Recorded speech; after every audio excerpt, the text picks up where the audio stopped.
every day, at a time when even our parents don't have time to spend with us.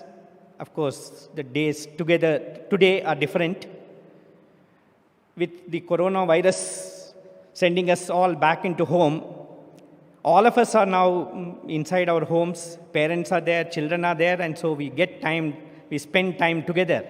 But in the normal time, everybody is busy. And even if everybody is there at home, we are all looking into the mobile phones. And if the mother has to call the son for dinner, she says, through the WhatsApp, she sends a message, why don't you look at the plate in front of you? Something like that. So at a time when even our parents did not have time, the Lord would patiently spend time with us. Every evening he would call us, sitting on this beautiful jhula with all of us around him. He would spend hours together. This is what was called the Trai session. And I mentioned to you that we used to get an experience of the turbulent energy of the youth. Entry into this Trai.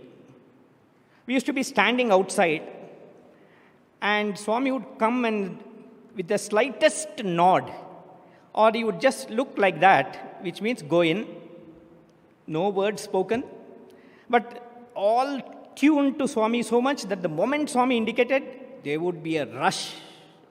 And, sometimes things would go flying. And, all the elders would be kind of scared, what is going to happen? And Swami will come in and say, horses, horses, he used to say. One day, when I was standing behind,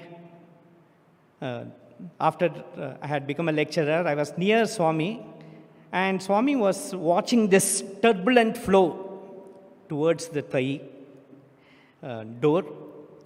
Professor Sampath, the Vice Chancellor, was there next to Swami. And Swami said, Sampath, this makes me nostalgic. It reminds me of Dwapara Yuga, when the Gopikas and Gopabalas used to rush towards me, and they never used to bother about their life and limb. And this reminds me of that scene. That is what Swami said. And so, the warden got worried. Somebody may get hurt. Somebody may fall down. What will happen? So he thought of a strategy. The strategy was, instead of everyone rushing like that, form lines. Okay. So he thought, we'll form lines there, but where is the chance to form lines? When Swami's nod comes, everybody is already galloping, so no chance of forming lines. So he hit upon a strategy. He said, okay, we will form the lines in the hostel in the afternoon, on the hostel terrace. And as you come and form the lines, your names will be written, and in the same order, you will be allowed to go inside. That's what he said. And he thought that he had hit upon a great strategy. And this is what happened. He found that the moment the dinner bell is given, everybody was rushing up and forming the line. He said, the lunch bell was given, everyone would rush and form the line. So he said, no, you must finish your lunch and then go. And boys had their own strategies. They would come early. They would sit in front of the plate. As they are waiting for Brahmarpanam, they would tear the chapatis, and then keep it ready. And the moment Brahmarpanam was over, they stuffed it and ran. And they would start eating less. Instead of eating 2 chapatis, they would eat 1 chapati. And somehow the strategy didn't work. Because Swami said, warden, boys are all becoming very thin. I think they are not eating properly. And so this plan also had to be jettisoned.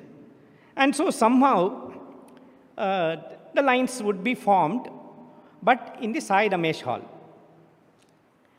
And, all's fair in love and war, they say.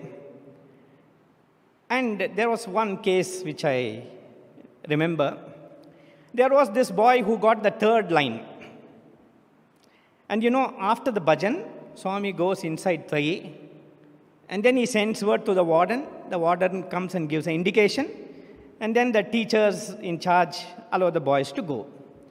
Now, as we were waiting for this, slowly this boy wormed his way into the first line. Moved right slowly, imperceptibly, went into the first line. But unfortunately or fortunately for him, the teacher in charge caught the teacher's eye. And he called him by name and said, "Get up, go and sit last. Today you're going last." And so when the lines went in, this boy came last. And when you come last, you're not near the jula, you're not in the front room, you're not in the aisle in the center room, which is a round room. You're in some edge in the end. And this boy was heartbroken. But strategy had not worked for that day. But every day is important. If you miss today's darshan it will not come back. Tomorrow's darshan is tomorrow's darshan. So I was sitting in some corner, and the Lord came for the Thai session, beautifully, softly, came and stood near the jula, scanned everybody, and said, "Vaadekada?" "Muttu," Swami said. "Where is that boy Muttu?" "He was there. This was the boy. He was there in some corner." "Call him," Swami said. So that boy was sent by the very teacher who told him to go last. He called him and said, "Swami is calling you. Go front." He came. Swami said, "Ikkada kucho. Sit near me." And when that boy sat, he was filled with joy, and we were wondering, why is it that among everyone, Swami selected this boy and called him front, made him sit in the front? And Swami told, "Nen chusanu, I saw. Sai Ramesh Hallo, veedu edustunnadu. This boy is crying." So I called him. And then one aside, one beautiful aside. Swami said, "Ento mandi edustunnaru, andarni pilustana? So many people cry, but do you call all of them?" "Ledu, veedu na kosam edchadu. That's why I called him. This boy cried for me, and that is why I called him and made him sit in the front." And so that was one beautiful lesson. There was another day when it was the 31st of May of that particular year. Excuse me. And the new students had all come. And Swami had told, "Send the new students first." So all the new students were given the opportunity to come first in the line and sit in the front. As they came and sat, Swami kept on looking for somebody. Some particular boy Swami was searching for. And Swami noticed one boy, called him. "Boy, come here." And this boy was surprised because he had just come that day and he was right at the back, and here is Swami calling him. Swami called him, made him sit in the front, and said, "Why were you crying in the Sai Ramesh hall?" And the reply this boy gave was not verbal. He only cried more. And then Swami started telling what was the actual thing which happened to all of us who were sitting. That teachers used to sit on the right-hand side on Swami's right-hand side. So Swami said, "In that crowd of 5,000 people, I noticed this boy crying." You know why he was crying? Because he does not have a mother. He does not have a mother, and he has a sister. And his father is used to drinking. So today when he was sitting in bhajan, this boy started thinking, what will happen to my sister? Who is there to take care of her? And so he felt very bad and started crying. "Isn't it?" Swami asked. And that boy nodded. And then Swami said, "Why do you worry? I am there. I will take care of you and your sister like a mother." And then Swami turned to me and said, "You ask Ravi. Ravi Nadugu," he said. "Ask Ravi. I have taken care of him like a mother."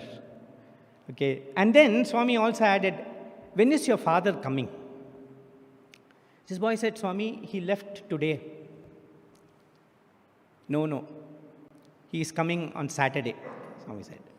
This was a Thursday. He is coming on a Saturday. So the boy was surprised. And sure enough, on Saturday morning, the father landed. And this boy was surprised. He asked him, "How come, father?" Father said, "I went home. I missed you very much, so I came back. And so I am here." And Swami had told this boy, "When your father comes, I will call you for interview with him." And so Swami gave them an interview, set right the father, and of course, the family became whole and complete and beautiful again.